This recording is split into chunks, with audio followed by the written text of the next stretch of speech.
Welcome to Marin Voices and Views. With Lawrence A. Strick, I'm Peter B. Collins. School's back in session, and that's the major focus of our program today. In a few minutes, we will be joined by Mary Jane Burke, the Superintendent of Marin County's Department of Education. And before the end of the show, we're going to get an update on the expansion of the Marin Energy Authority. It was launched earlier this year, and it's getting great response. Don Weisz will join us a little bit later. Larry, introduce our first guest, please. Who is Larry Aceves? Larry has been in the education field in California for 30 years. He's been a teacher, a principal, and a superintendent of a local school system. Right now, he's running for the office of Superintendent of Public Instruction. That's a constitutional office. It's a statewide responsibility with a budget of about $40 billion, and he is responsible for the education of 6.2 million California kids. A lot of people in Marin may not really understand what that job is or even have heard about that job. Can you tell us what your understanding of it is and what your thoughts on the position are? Sure, and thank you both for having me here today.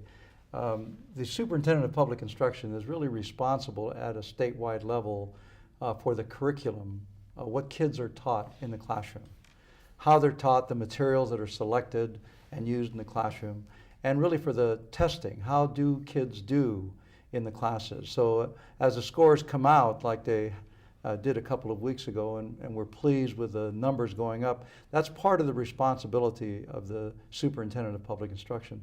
Additionally, when schools are not doing well, it is the responsibility of that department and obviously the superintendent to think about sanctions, think about coming in and supporting schools in getting better. Also, the Superintendent of Public Instruction works very closely with the State Board of Education in making decisions about how we operate within the state as far as education. You know, you indicated while we were talking before that you've been out of the industry for about 4 years, and now you read in the paper all the time that California is 44th per pupil in funding and no improvement in sight. What's prompting you to take this job if you're privileged to be elected to it? I'm a product of California Public Schools. I actually was born and raised in Southern California, went through California Public Schools when we were the Golden State. And I've seen its demise over the last 10 to 15 years. And I think we're in a critical state right now. And it is important, particularly with budgets as they are now, and with the accountability conversation as loud as it is, to have someone in Sacramento who understands that, who's been in the trenches, who's had to make cuts to schools and cuts to programs. Because as we begin to come out of this, and eventually the budget will straighten out, it is important that we not add back things that didn't work the first time around. And the only way that's going to happen is to have someone in Sacramento who understands that.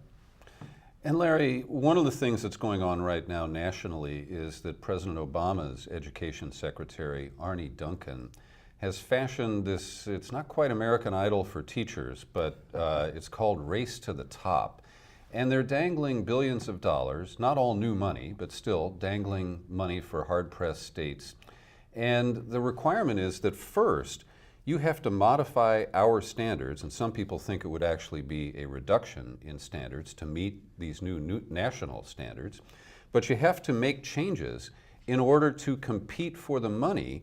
And the most cruel prospect is that we would make all these changes, we would actually reduce our standards in order to qualify for federal money that then goes to Illinois or Massachusetts. What's your take on Race to the Top? Well, I think its inception, what went into it, I think, was a combination of things, many of which I'm afraid are not research-based. And I am concerned about some of the elements that we're having to, kind of the hoops we're having to jump through. Merit pay, for example.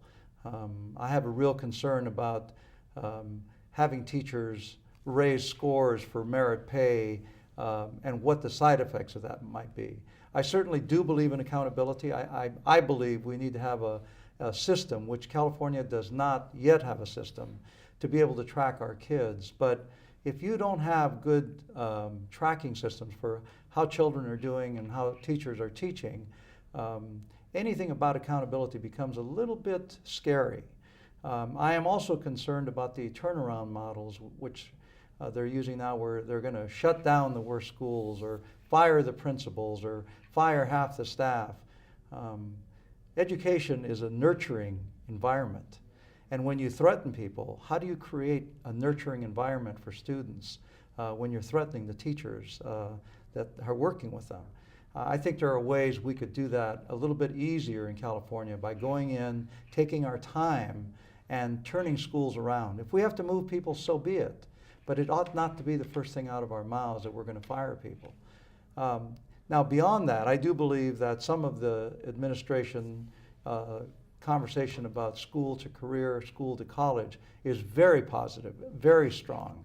And our own standards, I think they've been working on Common Core standards to come along with what the feds are doing and have adopted something that I believe incorporates both the federal standards and ours without watering ours down. I was actually pleased that a very strong committee did that, and that's been approved by the state board. So that part is not as troubling as it would have been a couple of months ago. I think we're still okay in that regard. But fundamentally, is this kind of contest something that you think is appropriate for improving our education systems? No, and I'm sorry they chose to do it that way, because really all of us, each state and each of within each state, we're going to have to go through a process of how do we make ourselves better. And having the government kind of wave that carrot in front of us is a little frightening. You know, speaking of threats and willy-nilly cuts, one of the candidates for governor, Meg Whitman, keeps on talking about waste and fraud and abuse in government. And government would include the public education system. I'm wondering how you see the school system and whether it's got waste and abuse and fraud, and how would you work with Governor Whitman if she were to come on board? Well, if I'm elected, I certainly want to work with whoever is elected governor to have a single plan for public education in California. You know, the idea of kind of straw dogs, you know, there's a corruption and abuse, really serves no purpose. I believe if there are issues, we need to figure out what they are, roll up our sleeves and fix them. But scaring people with that really doesn't serve the purpose that I believe she's trying to get out of that. If there are things we need to modify, we should do that. But I think we need to do that thoughtfully rather than frightening people. You know, there's people trying to take your money. I think that actually can come back to haunt you. And I'm sorry she's taken that tact. Larry, the CTA, the teachers union, is a very powerful force in state politics. How would you deal with them as a group, and in particular the issues that are commonly raised about how difficult it is to fire a failing teacher? I think CTA, and as a superintendent, I was superintendent for 15 years. My relationship with my teachers unions and my classified unions was always very respectful and very strong. And when I had to, I did go through dismissal proceedings for teachers. This is a new time. This is a new day. And certainly the public is aware that you know, the whole issue of accountability is now stronger than ever. And I think CTA leadership is smart enough to know they have to step up and be a player. They can't sit back and say, it ain't my problem. It's all of our problems. It's all of our issues. And I think collectively we can put a good plan together to work together, because there are some people in public education who ought not to be here. You know, and we need to do that in a way that's very humane, very positive. But if you're not a good teacher, you ought not to be in the classroom. Ultimately, Just a quick follow-up. Sure. On your website, you talk about you're asking the legislature to give you authority to override labor contracts. What are you looking for there? I'm really looking at those schools that are at the very lowest end, the ones that are critically in trouble, and where we've sent teams or state teams have come in and spent thousands of dollars putting together plans. And what we find is when that happens is that there are sometimes portions of the contract that you can't do these things because the contract's in the way. I believe if a school is that far in trouble, that the legislature ought to give the superintendent of public instruction's superordinary powers to set aside those portions of contract that can get in the way of that until that gets turned around. Only those portions of contract. I'm not really talking about doing away with the contract. Ultimately, you're in a race all around the state of California. You're running against an Assemblyman, Tom Torlakson. How do you see the differences between you and Assemblyman Torlakson, and what are your goals for your job? Should you And in get 30 elected? seconds, that's And your you only get challenge. 32 seconds. Okay. Well, part of the thing is that between us is that he's a professional politician and I'm a career educator. That's the main basic difference. I've been in thousands of classrooms from preschool to calculus, and I know what good instruction looks like. I think that's what separates us. And one of the main goals I have is really to bring our schools back up to the standards that they were when I was in school, when we were the golden state of education. Larry Aceves, thank you for joining us. He's a candidate for State Superintendent of Public Instruction. Thank you very much. Thank you both. Thank you for coming out. Joining us now is Mary Jane Burke.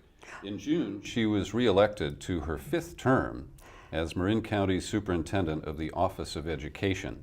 She has 2 degrees from Dominican University right here in San Rafael, and she's an overnight success. She's been working in the Office of Education since the 1970s. Right.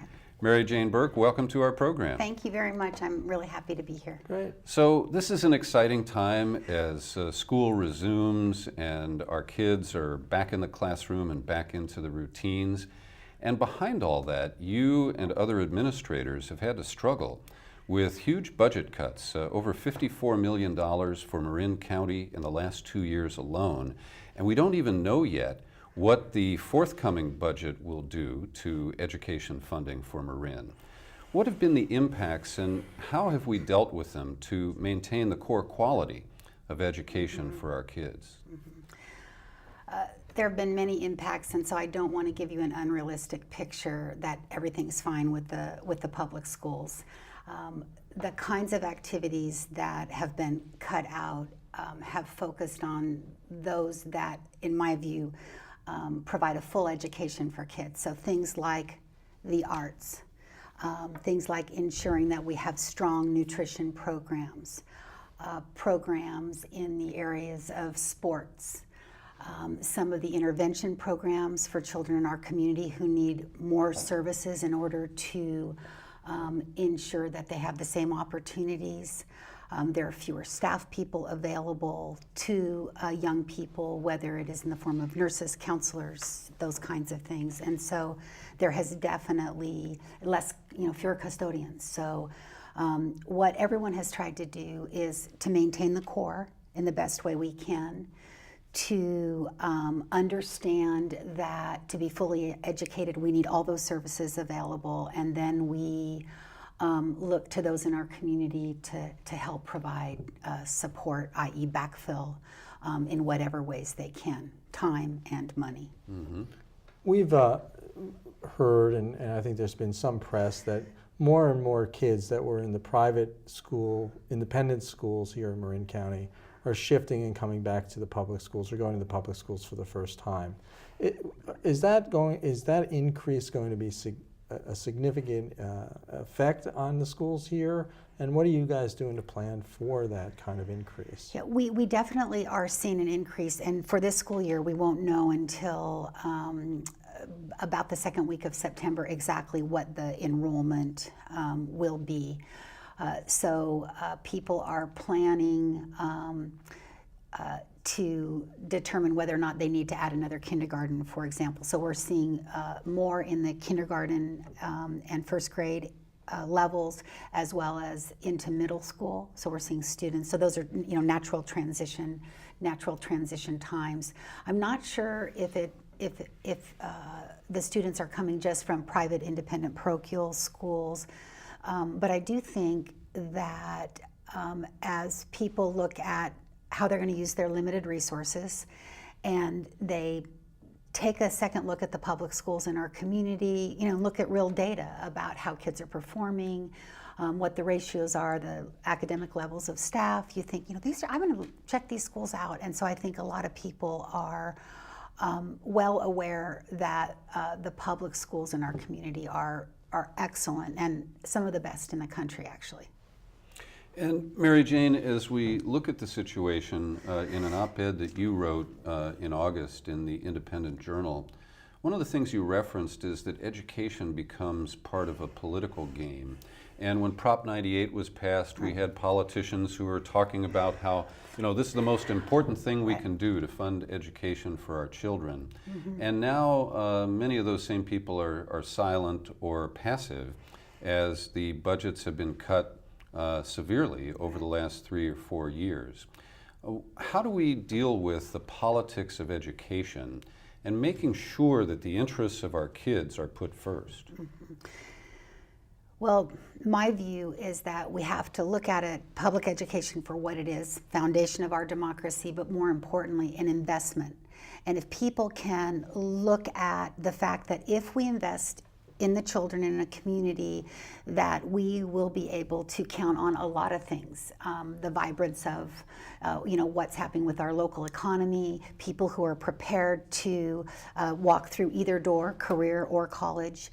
So it really, I think, needs to be looked at as an investment, because if we don't invest, so it's not just let's pay for public schools, let's make an investment, and people understand that terminology. And in our community, when people look at how are the housing prices, what's happening with that, one of the very first things that people look at is the schools. Are the schools that I can send my children to? And people come to us often and want to know about the schools. And you may be aware that some years ago Forbes magazine looked at all the data about public schools across the country, took some data points that were similar, and said best bang for the buck, Marin County schools as a whole. And I don't want to make you think that our schools are perfect. Boy, we've got a lot to do, but we have an unbelievable committed education community that's doing great things for kids. When you talk about politics, you got to talk about one of the players, and that is the unions. Right. And are the Marin County schools all unionized? And what are the advantages and/or disadvantages of having union teachers? Okay, first of all, as a young educator and as a teacher, I was involved in the union and active in the union. And I think that in many ways, the particular unions help us all do a better job on behalf of kids. I find those that we deal with in Marin County, while I don't always agree, I absolutely believe that they too have at the core what's best for the kids in our community. So I'm not someone that believes that if we didn't have unions, everything would be great. The fact of the matter is that it is sometimes through unions that you can move things more quickly that you need to move in the educational community. We've got great relationships, while we don't always agree. And we deal with several, but 2 different unions work in Marin County with our teachers, as well as several in the classified arena as well. Mm-hmm. And can a bad teacher be fired, or is the myth that the union protects bad teachers actually true?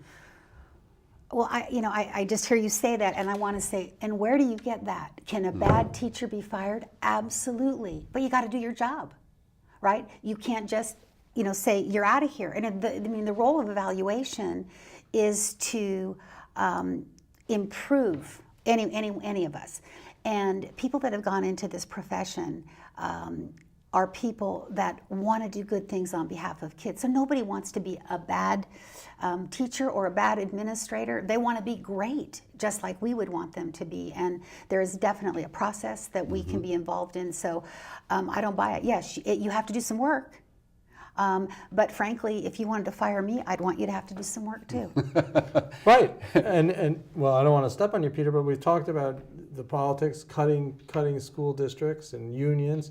Tell us about the bright spots. What's going on around here that's good? Okay, there's great there's great things. First of all, the schools of Marin County have unprecedented community support. And my belief is you can't have great schools unless you have community support. In other words, a community that owns the schools, those are my schools, I'm responsible for those schools, and is willing to give back, even if they don't have children in the schools anymore. And so we see that bright spot in a variety of ways. Parents who do a lot to provide both time and resources, foundations that raise money, community members that pass parcel taxes to ensure that our schools are moving forward. So that's amazing. Okay, so that's number one. Another amazing thing about our schools is that we have, I would say, the most dedicated staff you could find. And so just picture you spend your career on behalf of other people's children, and you do it with passion, integrity, accountability. I mean, so we have unbelievable staff that is working together across the county on behalf of all the kids. Another bright spot is that ours is a community that when we say we're responsible for all kids, we mean it. And so what that means is all kinds of kids. And we have children in our community that need more to get the same.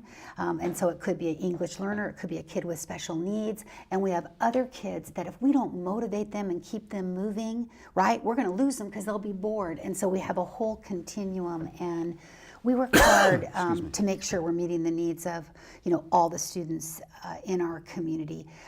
We also have partners, whether it's through government, so it could be the law enforcement folks, it could be Health and Human Services that support, and then we have our local Marin Community Foundation that you may know has actually invested $35 million in the next 5 years to help us do a better job. And the other thing that I think is a bright spot is Marin is willing to say we're good, we're great, but boy, we got a lot to do. And that makes a difference to me because when we're talking about issues like the persistent achievement gap, right, gaps in how kids are performing, we don't hide it.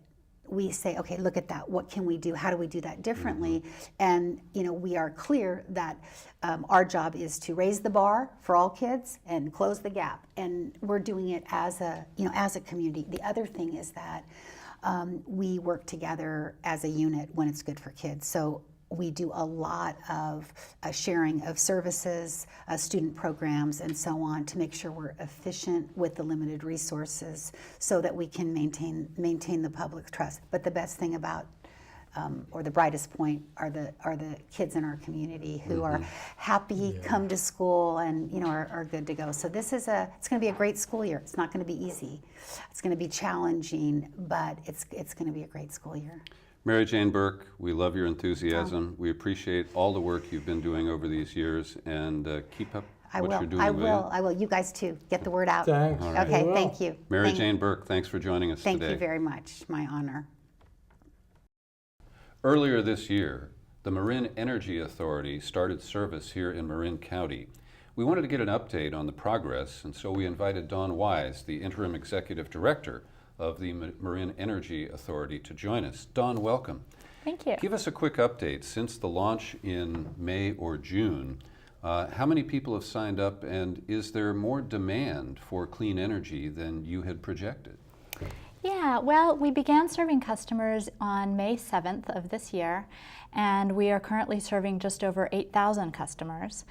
And we have had demand is close to what we anticipated for our light green energy product, which is 25% renewable energy, about twice what regular customers get. But then we also have seen a much higher demand for our deep green energy product, which is the 100% renewable energy that we offer to all customers. And we've seen so much demand for that we're actually above 5% of our customer base receiving that, which is higher than we anticipated, at least in our startup phase. And you had a wait list for a while? We had to have a wait list for about 6 weeks while we readjusted some of our volumes, and now we're able to accept any customers that want the deep green product at this point. Mm-hmm. That's great. And one of the exciting things for me about this project here, Marin, is it's really being watched as a model all over the state and all over the country.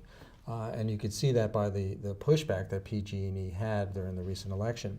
But I heard that in ratings around the country, the Marin Energy Authority is way up there in terms of what it's providing its folks, and is actually in the top of the list. What's that about? Yeah, well, we recently received an award from the from the EPA because we are in the top 20 of folks in the EPA Power Partnership Program. We actually ranked number 13 in the country for being a green energy provider.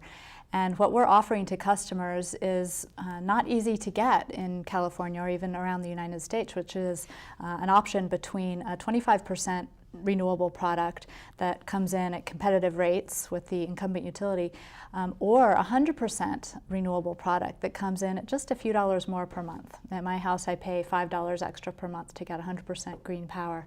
That has a huge impact on our greenhouse gas reductions and really helps us to achieve the targets that we set in Marin to reduce our greenhouse gases. You seem to be being modest about that. I mean, there was all this talk that it was going to be so much more money and your bill would skyrocket and the sky would fall and PG&E would, I don't know what they would do. Hey, the lights are on. The lights are on here. But so when you're talking really de minimis pennies a day or pennies per hour for a utility to have this kind of a great product. Yeah, the actual added cost to a customer that wants the deep green product is 1 cent per kilowatt hour.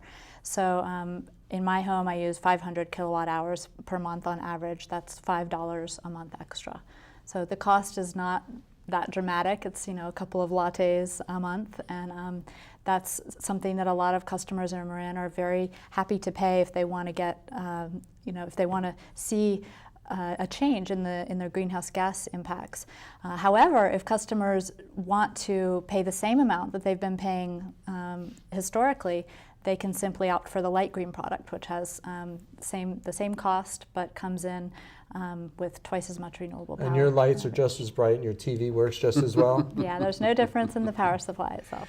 Well, Don, thank you for the quick update here, and we're really excited about the progress at the Marin Energy Authority. Thank you very much for having us. Great to see you. Peter, it's time to pick a name out of our bowl. This is the fishbowl of Marin County elected officials. We need someone who's elected to something to come in and talk to us. All right, it's a blue card. What do we got? Scott McMorrow, Shoreline Unified School District. Perfect. Yeah. Well, Scott, watch out. We'll be contacting you. Thanks for joining us for this episode of Marin Voices and Views. The shows are archived at our website at marinvoicesandviews.com.